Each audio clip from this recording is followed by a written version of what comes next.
नमस्कार मित्रांनो, 3 जून 2021 रोजी अलकनंदा नदीचे पाणी अचानक काळे झाले. पर्वतामधून एक गर्जना ऐकू आली, जणू काही एखादी अदृश्य शक्ती इशारा देत आहे. जोशी मठची घरे एक एक करून हलू लागली, पण बद्रीनाथ मंदिर स्थिर राहिले, जणू काही एखाद्या देवी ढालने संरक्षित आहे. हा फक्त योगायोग होता का, की भगवान विष्णूचे वचन होते की कलियुग पूर्ण होईपर्यंत हे मंदिर अविनाशी राहील? पण तुम्हाला माहीत आहे का, की हे मंदिर प्रत्यक्षात अस्तित्वात नाही? हो, आज पूजा केली जाणारी मूर्ती अलकनंदा नदीच्या खोलीतून मिळालेली एक रहस्यमय मूर्ती आहे, जी आदि शंकराचार्य यांनी स्वप्नात संकेत मिळाल्यानंतर शोधली होती.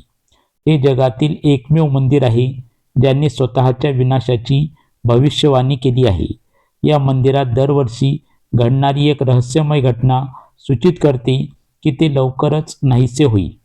उत्तराखंडाच्या बर्फाच्छादित पर्वतामध्ये स्थित बद्रीनाथ मंदिर हिंदू सनातन धर्माच्या 4 पवित्र तीर्थक्षेत्रापैकी एक आहे.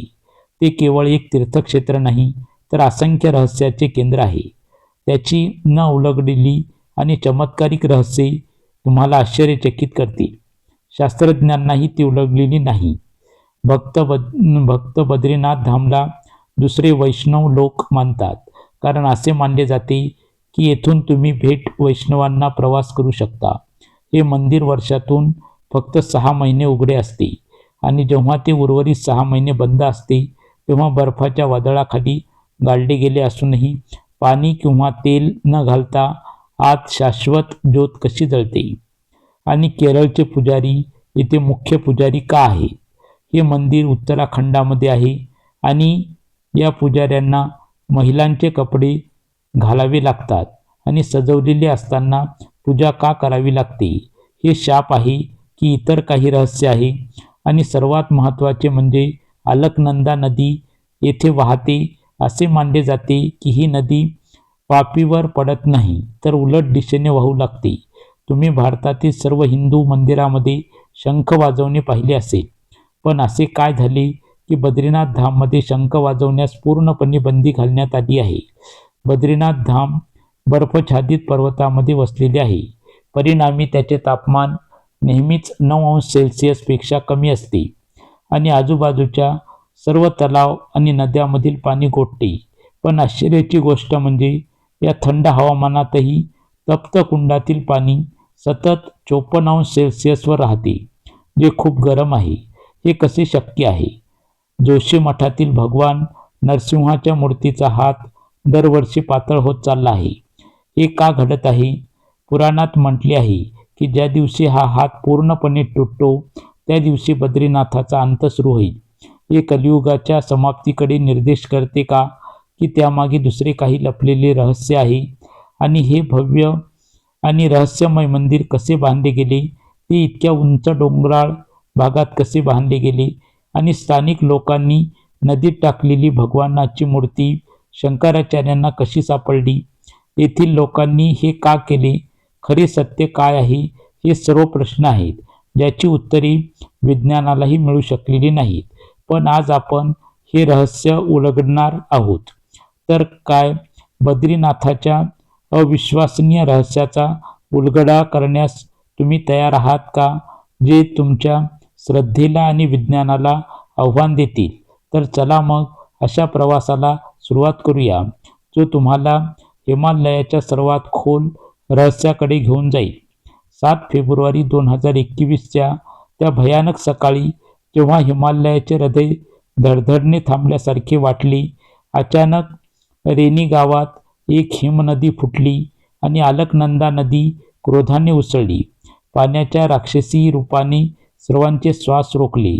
20 फूट उंच लाटा बद्रीनाथकडे सरकत होत्या आणि संपूर्ण गावे गिळंकृत करत होत्या. पण जेव्हा ती आपत्ती बद्रीनाथ मंदिरापासून फक्त 500 मीटर अंतरावर होती, तेव्हा असे काही घडले जे आजपर्यंत कोणीही समजू शकलेले नाही. अचानक नदीने मार्ग बदलला, जणू काही एखाद्या अदृश्य देवी शक्तीने ती वळवली होती. हा फक्त योगायोग होता की स्कंद पुराणात उल्लेख केलेला तो चमत्कार होता, जिथे भगवान विष्णूने म्हटले होते की जोपर्यंत ते तेथे तपश्चर्येत गुंतलेले आहेत तोपर्यंत हे ठिकाण प्रलयापासून लांब राहील. 2021च्या त्या विनाशकारी आपत्तीत आजूबाजूचा संपूर्ण परिसर कसा उद्ध्वस्त झाला याबद्दल शास्त्रज्ञ अजूनही गोंधळलेले आहे. बद्रीनाथ मंदिराचा एकही दगड हलला नाही. मंदिरातील पुजारी असा दावा करतात की त्या रात्री गर्भगृहातून एक निळी ज्वाला निघाली आणि नदीकडे गेली. परंतु सर्वात आश्चर्यकारक रहस्य मंदिराच्या पायातच आहे. आधुनिक शास्त्रज्ञांनी शोधून काढले आहे की बद्रीनाथ मंदिर हिमालयाच्या 2 टेक्टोनिक प्लेट्स जिथे एकत्र येतात तिथेच बांधले गेले आहे, जिथे पृथ्वीचे चुंबकीय क्षेत्र सर्वात मजबूत आहे. हा योगायोग आहे का की याच ठिकाणी भगवान विष्णूने योगिक समाधी घेतली होती? आणि आणखीन एक आश्चर्यकारक सत्य, 1803च्या विनाशकारी भूकंपात संपूर्ण गढवाल प्रदेश उद्ध्वस्त झाला असतानाही बद्रीनाथ मंदिराला कोणतेही नुकसान झाले नाही.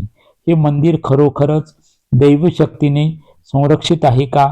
की प्राचीन ऋषीमुनींनी असे काही वास्तुशिल्पीय रहस्य शोधले होते जे आधुनिक विज्ञान देखील उलगडू शकत नाही?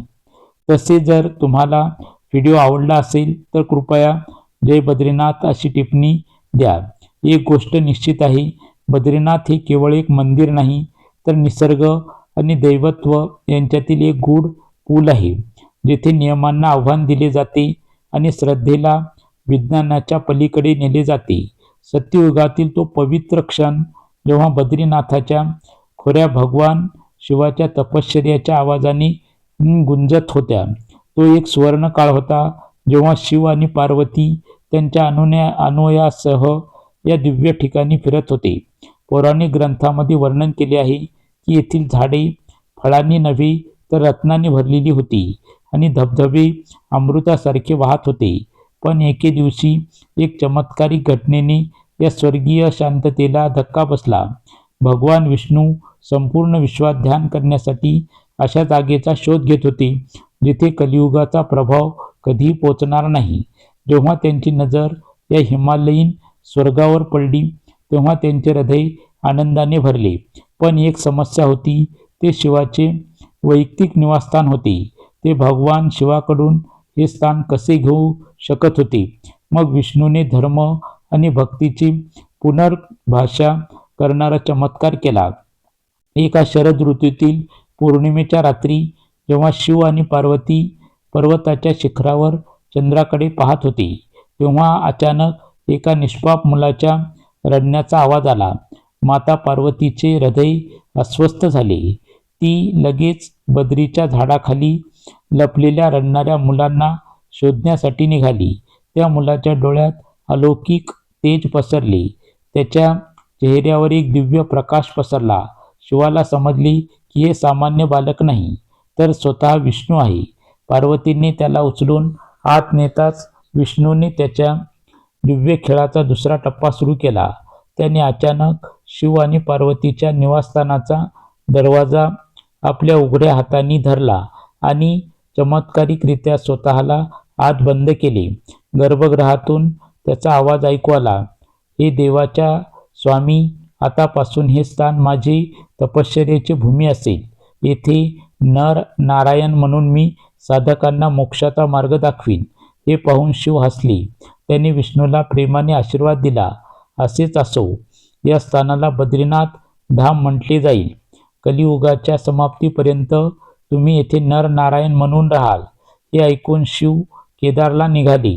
असे म्हटले जाते की या क्षणी विश्वकर्मा स्वर्गातून प्रगट झाला आणि एका रात्रीत भगवान विष्णूच्या बालरूपाचे भव्य मंदिर बांधले. पण त्यामागे आणखीन एक गूढ आहे.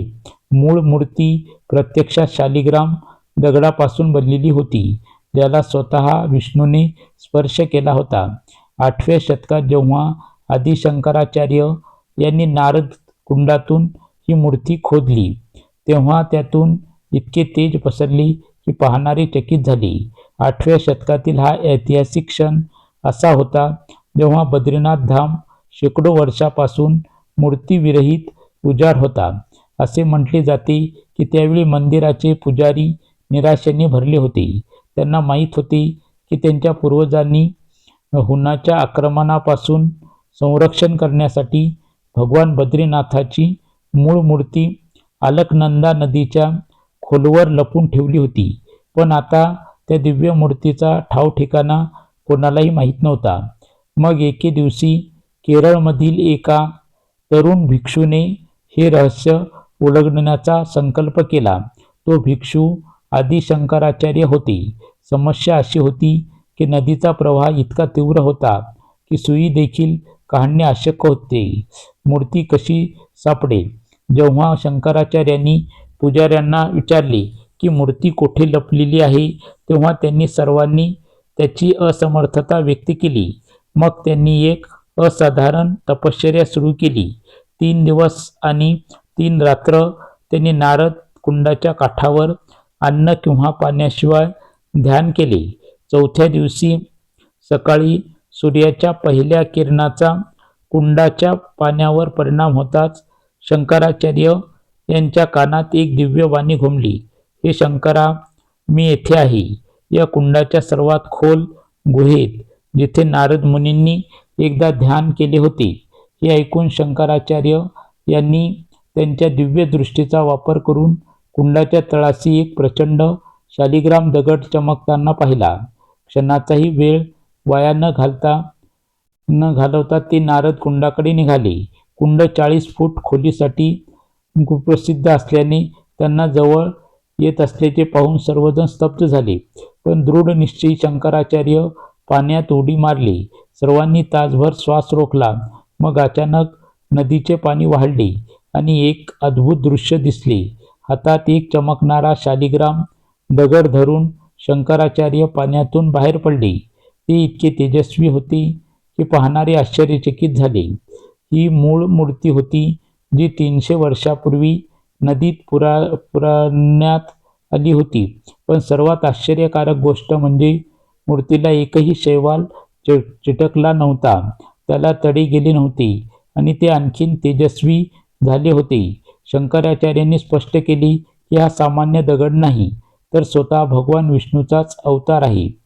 शालिग्राम दगड हा एक दिव्य पदार्थ आहे, जो लाखो वर्ष पाण्यात पडूनही निष्क्रिय राहतो. त्या दिवसापासून मूर्ती बद्रीनाथ मंदिराच्या गर्भगृहात स्थापित करण्यात आली. पण तुम्हाला माहिती आहे का की आजही मंदिर वर्षातून फक्त 6 महिने उघडे राहते. उर्वरित 6 महिने बंद असते. दरवर्षी ऑक्टोबर आणि नोव्हेंबरच्या सुमारास जेव्हा या भागात जोरदार बर्फवृष्टी होते, तेव्हा भाविकाच्या सुरक्षिततेसाठी मंदिर 6 महिने बंद ठेवले जाते. ही फक्त एक नैसर्गिक घटना आहे की त्यामागे काही रहस्य आहे? शास्त्रानुसार जेव्हा मंदिर 6 महिने बंद असते, तेव्हा देवता स्वतः मंदिरात येतात आणि परमेश्वराची पूजा करतात. 1934 मध्ये एका ब्रिटिश छायाचित्रकाराने हिवाळ्यात मंदिराच्या आतून दिव्याच्या प्रकाशाचा आणि मंत्राचा जप करण्याचा आवाज ऐकल्याचा दावा केला. जेव्हा त्याने हे तत्कालीन राजाला कळवले, तेव्हा त्याला हे रहस्य कधीही उघड करू नका अशी कडक ताकीद देण्यात आली.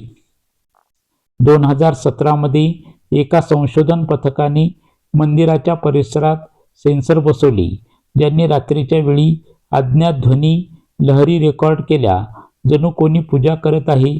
सर्व पुरावे सिद्ध करतात की या जगात अशा अनेक गोष्टी आहेत ज्या विज्ञानाच्या मर्यादांना आव्हान देतात आणि बद्रीनाथ हे एक उत्तम उदाहरण आहे.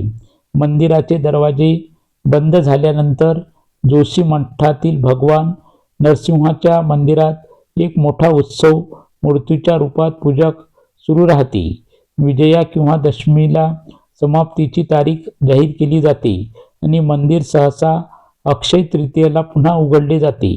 परंतु सर्वात आश्चर्यकारक गोष्ट म्हणजे मंदिराचे दरवाजे 6 महिने बंद करण्यापूर्वी मंदिराच्या आत एक शाश्वत ज्योत प्रज्वलित केली जाते, जी 6 महिने सतत जळत राहते आणि विझत नाही. त्याचे तेल कधीच का संपत नाही?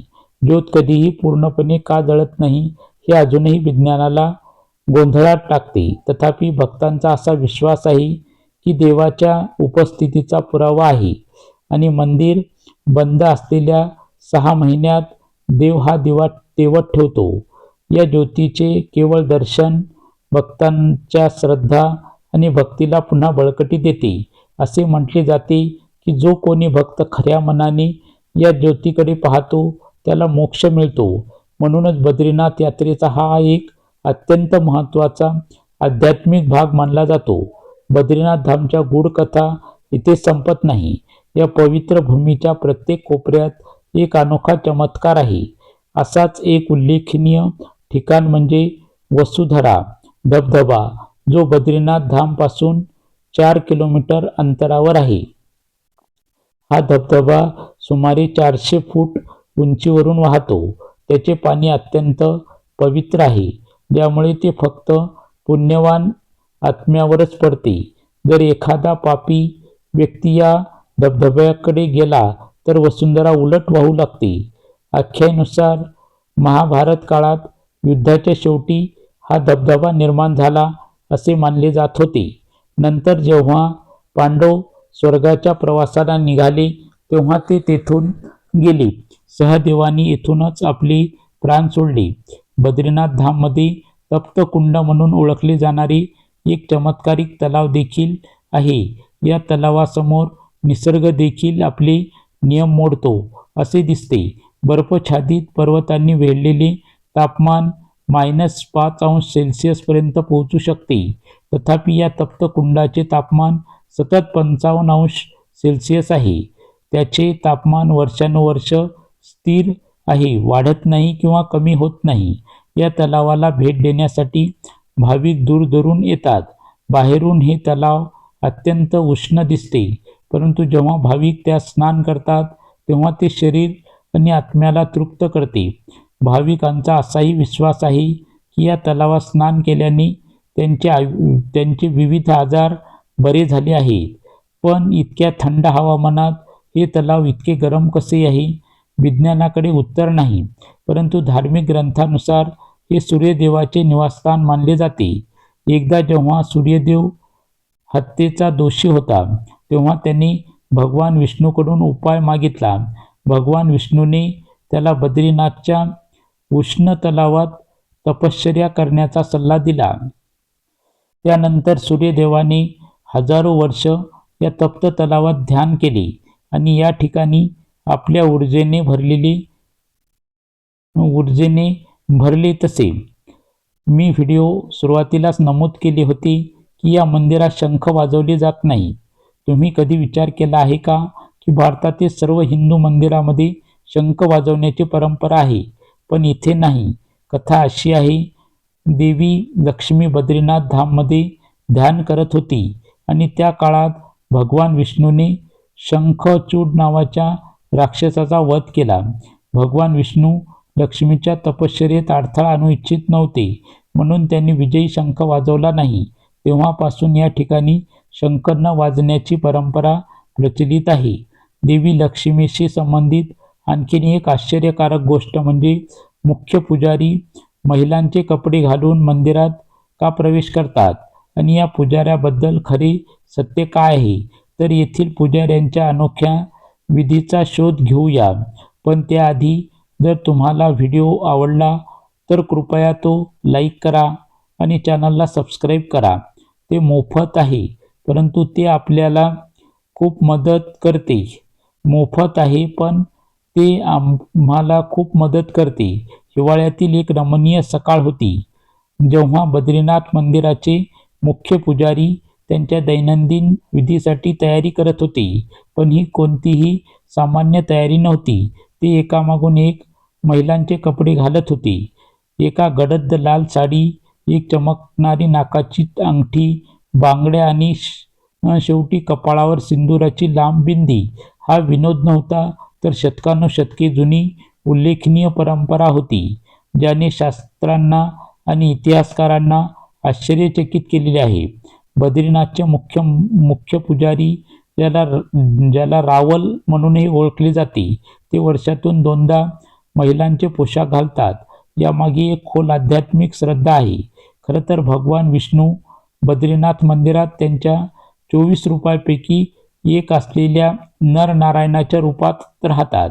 त्यांच्या पूजेसोबतच देवी लक्ष्मी, भगवान गणेश, कुबेर आणि उद्धव यांच्या मूर्तीही पूजा केली जाते. लक्ष्मीचे मंदिर मुख्य मंदिराबाहेर आहे.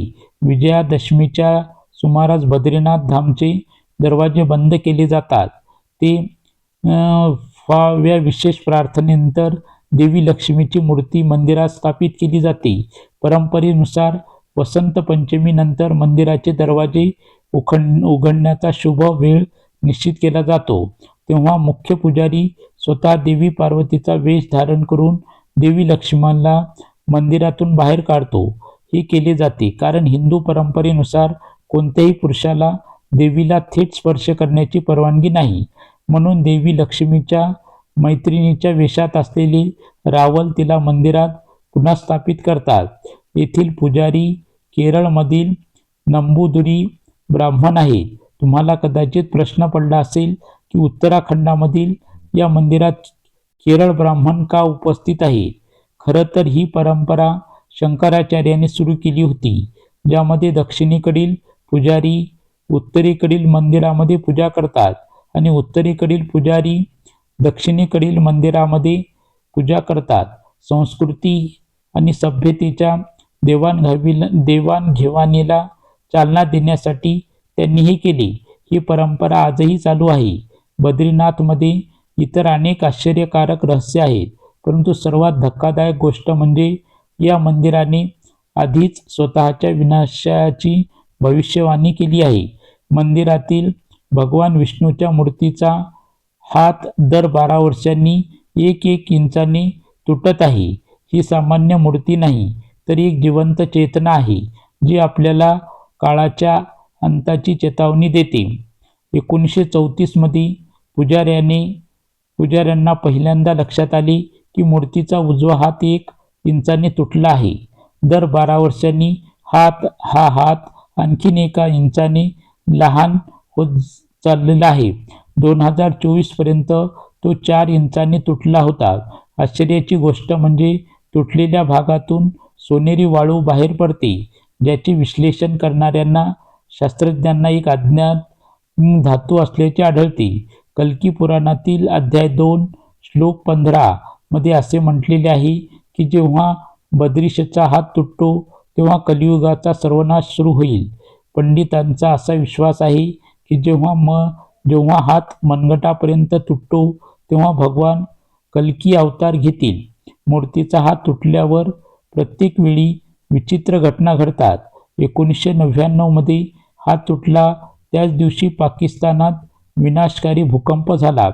दुसऱ्यांदा 1991 मध्ये हात तुटल्यानंतर 48 तासांनी जपानमध्ये प्रासीद आली आणि तिसऱ्यांदा 2023 मध्ये उत्तराखंडामध्ये एक तुकडा पडताच ढगफुटी झाली. हा केवळ योगायोग नाही, तर कलियुगाच्या समाप्तीचा इशारा आहे.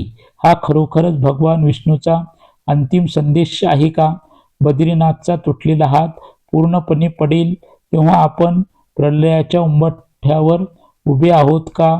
की हेही दुसरे काही दैवी खेळ आहे जे आपण मानवांना समजू शकत नाही? मग बद्रीनाथ मंदिराची कहाणी इथेच संपत नाही. या मंदिराचा प्रसाद देखील चर्चेचा विषय आहे. बद्रीनाथ धाममध्ये भक्तांना दिला जाणारा प्रसाद एक अनोखे रहस्य आहे. या मंदिरातील तुळशीचे रोप तुळशी प्रसाद वाटला जातो, जो इतर मंदिरामध्ये दिल्या जाणाऱ्या नैवेद्यापेक्षा वेगळा असतो. बद्रीनाथ मंदिरात अर्पण केलेल्या तुळशी प्रसादाचे सर्वात महत्त्वाचे वैशिष्ट्य म्हणजे ते कधीही खराब होत नाही. तुम्ही ते कितीही काळ साठवले तरी ते खराब होत नाही किंवा त्याचा सुगंधही कमी होत नाही. हा तुळशी प्रसाद भगवान बद्रीनाथांना अर्पण केल्यानंतरच भक्तांना असे म्हटले जाते की या प्रसादाचे सेवन केल्याने शारीरिक आणि मानसिक शुद्धता येते. वैज्ञानिक दृष्टिकोनातून तुळशीमध्ये औषधी गुणधर्म आहेत, ज्यामुळे ते खराब होण्यास प्रतिरोधक बनते. त्यांचे अँटीबॅक्टेरियल आणि अँटीऑक्सिडंट गुणधर्म हे दीर्घकाळ टिकून ठेवतात.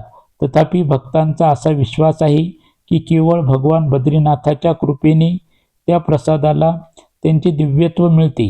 बद्रीनाथ धामच्या रहस्यामध्ये हा प्रवास आता अंतिम टप्प्यात पोहोचलेला आहे. पण एक प्रश्न अनुत्तर आहे, हे खरोखर पृथ्वीवरील वैकुंठ आहे का?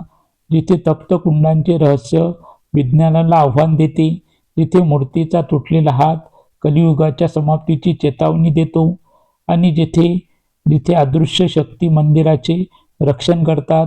ही सर्व रहस्ये एका सत्याकडे निर्देश करतात. बद्रीनाथ हे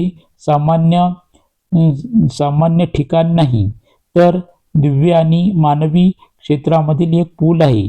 जर तुम्हाला माझ्याकडून काही बोलताना चूक झालेली असेल तर मी आपल्या सर्वांची माफी मागतो. जर तुम्हाला ही कथा आवडली असेल तर कृपया माझ्या चॅनलला लाईक करा, शेअर करा आणि सबस्क्राईब करा. कमेंटमध्ये हर हर महादेव लिहा. धन्यवाद. नमस्कार.